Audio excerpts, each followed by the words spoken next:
Olá pessoal, boa noite. Aqui professor Frank, sou professor de Geografia.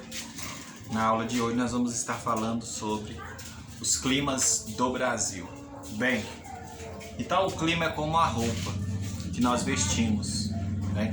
Da mesma forma que nós mudamos de roupa de acordo com que as temperaturas se transformam, de acordo com as características de cada clima, de cada local, nós vamos ter cada região uma paisagem diferente, uma vegetação diferente, né?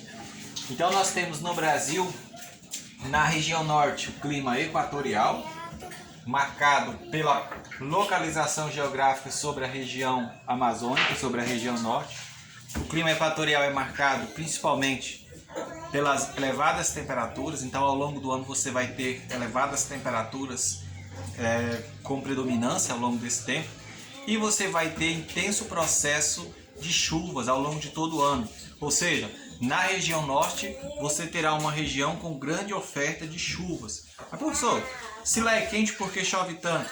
Então, em decorrência da elevada temperatura, ocorre elevada evaporação, e essa elevada evaporação vai desencadear um processo hidrológico, né? Em decorrência também dos grandes rios que nós temos na região amazônica. Então, muita água evaporando em decorrência das elevadas temperaturas e muita chuva girando esse chamado ciclo hidrológico, né? Então, a região norte tem o clima equatorial, caracterizado por uma única estação, a estação chuvosa, né? Agora, na porção central do Brasil, nós temos o clima tropical. Então, o clima tropical é caracterizado por duas estações bem definidas. O inverno seco e o verão chuvoso. Então, são as duas, 6 meses de chuva, 6 meses de estação seca, né? Então, nós vamos ter nesse ambiente um ambiente propício para uma amplitude térmica maior, né? Agora, sobre a região nordeste, nós temos o clima semiárido, marcado pelas baixíssimos índices pluviométricos, ou seja, pouca chuva.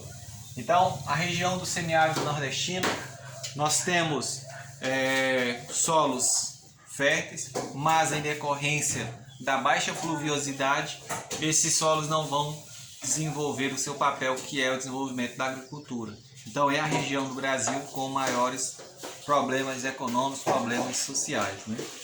Agora, nessa porção sudeste litoral brasileiro, nós vamos ter o chamado tropical de altitude, onde nós vamos ter o clima com as mesmas características do clima tropical, mas em decorrência do relevo, que apresenta uma área de mares e morros, nós vamos ter, né, uma maior altitude. Então você vai ter um clima com características tropicais, mas com maiores altitudes, e isso vai derrubar as temperaturas, ou seja, você vai ter um ambiente de temperaturas mais baixas, mais agradáveis, né? E na região sul do Brasil nós vamos ter o chamado clima subtropical, que vai ser influenciado pelas características do Oceano Atlântico e principalmente da Antártica, né? Então, as baixas temperaturas vão influenciar as temperaturas amenas da região sul do Brasil. Então, nós vamos verificar que sobre cada área climática dessa, nós vamos ter uma vegetação, né? Então, por exemplo, na região amazônica, no clima equatorial, nós vamos ter a Amazônia, né?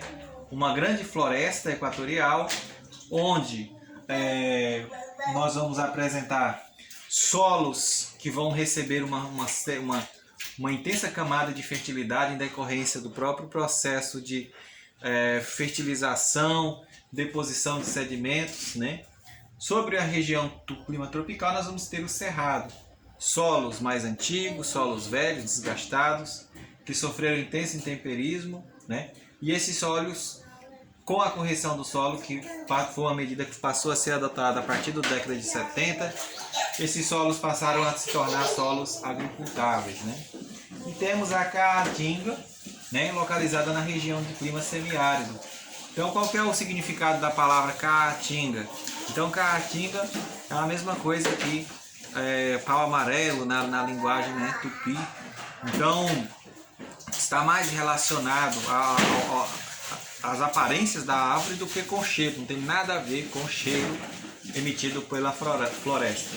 Então nós temos nessa região uma floresta que vai se adaptar às baixas precipitações e com característica de predominância de cactáceas, árvores mais espinhentas, que serão a forma que eles vão tolerar as baixas umidades. Sobre a região do sudeste, nós vamos ter o clima tropical de altitude e vamos caracterizar essa região como uma região de mares e morros.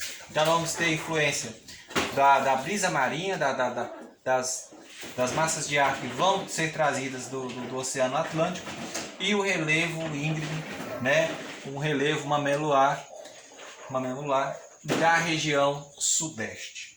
Sobre a região do sul do Brasil, nós vamos ter as chamadas pradarias ou os pampas gaúchos. Então as pradarias são campos, né? Vegetação nativa que traz como característica os campos, uma vegetação bem rasteira, sem predominância de árvores, mas que nessa região também nós vamos ter a presença de pinheiros como característica deste ambiente.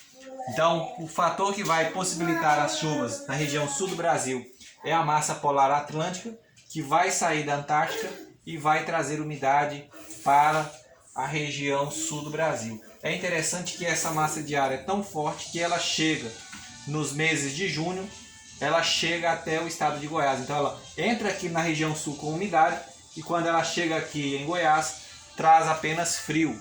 Por isso que nós chamamos, né, no mês de junho, né, o período do frio, invernou, friagem, né? Nós popularmente chamamos esse período de friagem. Então é quando a massa de ar da região sul chega até o estado de Goiás. É interessante que o que vai provocar chuvas na região tropical, no centro do Brasil, vai ser a massa equatorial. Então, quando for chover no estado de Goiás, a massa equatorial vai empurrar a massa polar atlântica para trás.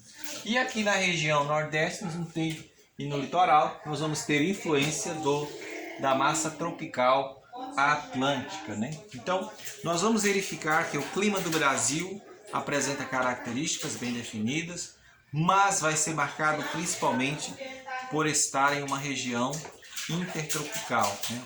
Oferta de luminosidade e elevada quantidade de chuvas. Espero que vocês tenham assistido a aula. Forte abraço.